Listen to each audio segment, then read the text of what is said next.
మన భారతదేశం చుట్టూ United States of America policy makers ఒక పొలిటికల్ గేమ్ను స్టార్ట్ చేశారా అనే డౌట్ వస్తోంది.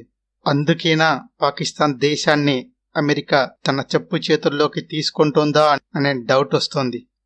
బట్ జరుగుతున్న పరిణామాలను కీన్గా అబ్జర్వ్ చేస్తే ఈ డౌట్ వాస్తవమే అనిపిస్తోంది. ఆపరేషన్ సింధూర్ తర్వాత అంటే మే 10 తర్వాత మన భారతదేశం పట్ల యునైటెడ్ స్టేట్స్ ఆఫ్ అమెరికా వైఖరి, ట్రంప్ అడ్మినిస్ట్రేషన్ వైఖరి మారుతోందా అనిపిస్తోంది. కారణం ఏంటి అంటే అమెరికా సైనిక పెరేడ్కి, ఆర్మీ పెరేడ్కి పాకిస్తాన్ ఆర్మీ చీఫ్ అయిన ఆసిఫ్ మునీర్ను గెస్ట్గా ఆహ్వానించి ఘన స్వాగతం పలికింది. ఆసిఫ్ మునీర్ పేరుకే ఆర్మీ చీఫ్ అయినప్పటికీ వాస్తవానికి కరడు కట్టిన మతతత్వ ఉగ్రవాదితో సమానం. మన భారతదేశాన్ని తీవ్రంగా ద్వేషించే వ్యక్తి. ఇలాంటి వ్యక్తిని సడన్ గా అమెరికాకు పిలవడానికి గల కారణం ఏంటి? దీని వెనుకున్న స్ట్రాటజీ ఏంటి అంటే వెరీ వెరీ సింపుల్. పాకిస్తాన్ దేశాన్ని అమెరికా గతంలో లాగా తన బానిస దేశంగా మార్చుకోవాలి అని చూస్తోంది. మే 10, 2025న ఇండియా పాకిస్తాన్ దేశాల మధ్య DGMO director general of military operations స్థాయిలో జరిగిన తాత్కాలిక కాల్పుల విరమణ ఒప్పందం తానే కుదిర్చానని అమెరికా అధ్యక్షుడు డొనాల్డ్ ట్రంప్ ప్రకటిస్తూ పాకిస్తాన్ దేశంలో మంచి లీడర్షిప్ ఉంది అని, బాధ్యతాయుతంగా ప్రవర్తించారు అని ప్రశంసించాడు. అఫ్కోర్స్ మన భారతదేశంలో కూడా మంచి లీడర్షిప్ ఉంది అని ప్రశంసిస్తూనే భారత్ పాకిస్తాన్ దేశాలను ఒకే స్థాయి గల దేశాలుగా అర్థం వచ్చే విధంగా స్టేట్మెంట్ ఇచ్చాడు. బట్ వాస్తవానికి ఈ రెండు దేశాల మధ్య చాలా తేడా ఉంది. ప్రపంచంలో 4th లార్జెస్ట్ ఎకానమీగా ఉన్న మన భారతదేశానికి పాకిస్తాన్కి ఏమాత్రం పొంతనే లేదు. మరో 2 సంవత్సరాల్లో అంటే 2028 నాటికి 3rd లార్జెస్ట్ ఎకానమీగా మన భారతదేశం రూపాంతరం చెందుతుంది అని ఐఎంఎఫ్ రిపోర్ట్స్ చెబుతున్నాయి. ఎకానమీ పరంగా, సైన్స్ అండ్ టెక్నాలజీ పరంగా, డిఫెన్స్ పరంగా, అడ్మినిస్ట్రేషన్ పరంగా, ఉన్నత స్థాయి విలువలు గల రాజ్యాంగం పరంగా, సంస్కృతి పరంగా, సెక్యులర్ కంట్రీ పరంగా, ఇలా ఏ కోణంలో చూసినా మన భారతదేశానికి పాకిస్తాన్ ఎంత మాత్రం సరితూగే దేశం కాదు. అంతెందుకు, ప్రపంచంలో అత్యంత శక్తివంతమైన కూటమి G7 దేశాల కూటమి. మన భారతదేశం G7 దేశాల సమావేశాలకు హాజరు కాకపోతే విజయవంతం కాని పరిస్థితి నెలకొనుంది. G7 దేశాలంటే ఆర్థికంగా, పారిశ్రామికంగా ప్రపంచంలో బాగా అభివృద్ధి చెందిన దేశాల కూటమి. 2025 G7 దేశాల కూటమి సమావేశాలు కెనడాలో జరుగుతున్నాయి.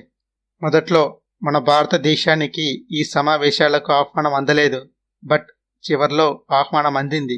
మన భారతదేశం G7 దేశాల కూటమిలో సభ్యదేశం కాకపోయినా మన భారతదేశాన్ని ఆహ్వానిస్తేనే G7 దేశాల కూటమి సమావేశాలు విజయవంతం అవుతాయి అనే పరిస్థితి నెలకొని ఉంది అంటే అది మన భారతదేశ స్థాయి.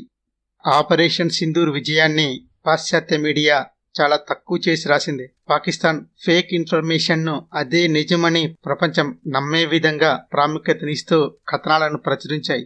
ఇక పహల్గామ్ ఉగ్రదాడి అయితే అది ఉగ్రదాడి కాదని, మిలిటెంట్స్ చేసిన దాడి అని వక్రీకరించి రాశాయి. అంటే మన దేశంలో మన ప్రభుత్వానికి వ్యతిరేకంగా పనిచేస్తున్న కొన్ని గ్రూపులు చేసిన దాడిగా చిత్రీకరించే ప్రయత్నం కొన్ని పాశ్చాత్య మీడియా సంస్థలు చేశాయి. అఫ్కోర్స్ వాస్తవం అనే సూర్యున్ని అరచేతిలో ఆపలేం కదా. ఆ తర్వాత వాస్తవాలు బయటకు వచ్చాయి. తర్వాత పహల్గామ్ దాడి ఉగ్రవాద దాడి అని రాసి తమ తప్పును కవర్ చేసుకునేందుకు ట్రై చేశాయి. మన భారతదేశం సూపర్ పవర్ కంట్రీగా తయారవుతూ ఉంటే వెస్టర్న్ కంట్రీస్ తన హిపోక్రసీతో తట్టుకోలేకపోతున్నాయి. యునైటెడ్ స్టేట్స్ ఆఫ్ అమెరికా తన విధానంలో ఎందుకు మార్పులు తీసుకుని వస్తుందో అనే విషయాన్ని మనం ఒకసారి పరిశీలిస్తే ఇందులో ప్రధానంగా మన భారతదేశ విదేశాంగ విధానం గురించి చెప్పుకోవాలి. ఉక్రెయిన్ లాగానో, ఇజ్రాయెల్ లాగానో అమెరికా చెప్పు చేతల్లో నడిచే విధంగా మన భారతదేశ విదేశాంగ విధానం లేదు. బట్ అమెరికా మాత్రం చైనాను కట్టడి చేయాలనే ఉద్దేశంతో మన భారతదేశంతో పాటు జపాన్, ఆస్ట్రేలియాతో కలిపి 4 సభ్య దేశాల కూటమిగా గల క్వాడ్ కూటమిని ఏర్పాటు చేసింది. జపాన్, ఆస్ట్రేలియా దేశాలు అమెరికా అడుగులకు మడుగులొత్తుతున్నా మన భారతదేశం మాత్రం స్వతంత్ర విదేశాంగ విధానాన్ని అనుసరిస్తోంది. మన దేశానికి ఏది అవసరమో గవర్నమెంట్ ఆఫ్ ఇండియా అదే చేస్తోంది. అందుకు బెస్ట్ ఎగ్జాంపులే ఉక్రెయిన్ రష్యా యుద్ధంలో మన భారతదేశ విదేశాంగ విధానం తటస్థ విధానాన్ని అనుసరిస్తూనే మన భారతదేశ ఎకానమీని దృష్టిలో ఉంచుకొని దేశంలో ద్రవ్యోల్బణాన్ని పెరగకుండా నియంత్రణ చేయడానికి రష్యా నుండి చౌకగా భారీ స్థాయిలో పెట్రోలియం దిగుమతులను చేసుకోవడం జరిగింది.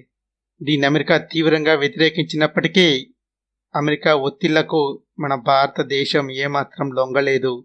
మన భారతదేశం తీసుకున్న ఈ నిర్ణయం కారణంగా రష్యా 3.5 సంవత్సరాల పాటు ఉక్రెయిన్తో యుద్ధం చేయడానికి కావలసిన వార్ ఫండింగ్ చేసింది అని పాశ్చాత్య దేశాలు ఆరోపిస్తున్నాయి. చైనా సహాయం కూడా రష్యాకు ఉందనుకోండి, అది వేరే విషయం. మన భారతదేశ ప్రధానమంత్రి శ్రీ నరేంద్ర మోడీ గారు, మన విదేశాంగ మంత్రి శ్రీ ఎస్ జయశంకర్ గారు, మన సెక్యూరిటీ అడ్వైజర్ అజిత్ దోవల్ గారు వీరి కృషితో పాటు రష్యా యొక్క తెర వెనుక కృషి కారణంగా చైనాతో మన భారతదేశానికి గల సరిహద్దు సమస్యను తాత్కాలికంగా సర్దుబాటు చేసుకోవడం కూడా జరిగింది.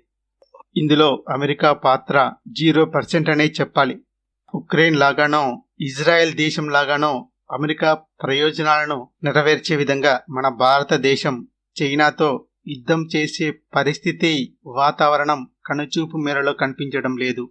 మన భారతదేశ అభివృద్ధి మాకు ముఖ్యమన్నట్లుగా మన దేశ విదేశాంగ విధానం ముందుకెళ్తోంది. United States of America, Russia దేశాలలో ఎవరికి వ్యతిరేకంగా, ఎవరికి అనుకూలంగా వ్యవహరించకుండా మన దేశ ప్రయోజనాలను దృష్టిలో ఉంచుకొని తటస్థ వైఖరితో మన విదేశాంగ విధానం ముందుకెళ్తోంది. పైగా ఆపరేషన్ సింధూర్లో S-400 అండ్ ఫ్రాన్స్ దేశంతో కలిసి రూపొందించిన కొన్ని మిసైల్స్ తప్ప తక్కిన ఆయుధాలన్నీ స్వదేశీయంగా రూపొందించబడిన ఆయుధాలతో ఆపరేషన్ సింధూర్లో ఘన విజయం సాధించడం అమెరికాకు మానసిక అసంతృప్తిని మిగిల్చినట్లుగా కనిపిస్తోంది. ఇక్కడ మరో ఇంపార్టెంట్ అయిన పాయింట్ ఏంటి అంటే, అమెరికా చైనాను నియంత్రణ చేయడానికి మన భారతదేశంలో అడిగిన ఎయిర్ బేస్ను కూడా అమెరికాకి ఇవ్వలేదు. దాంతో పాకిస్తాన్లో గల నూర్ ఖాన్ ఎయిర్ బేస్ని అమెరికా తన కంట్రోల్లోకి తీసుకుంది అనే వార్తలు వస్తున్నాయి. ఆపరేషన్ సింధూర్ దాడిలో ఈ నూర్ ఖాన్ ఎయిర్ బేస్ పూర్తిగా ధ్వంసమైంది. న్యూక్లియర్ రేడియేషన్ కూడా వస్తోంది అని వార్తలు వస్తున్నాయి. బట్ సైనిక రహస్యాలు అంత త్వరగా బయటికి రావు. మారుతున్న ఈ ప్రపంచ పరిణామాలను, అమెరికా స్ట్రాటజీస్ ని మన భారతదేశ పాలసీ మేకర్స్ కూడా జాగ్రత్తగా గమనిస్తూ ఉన్నారు.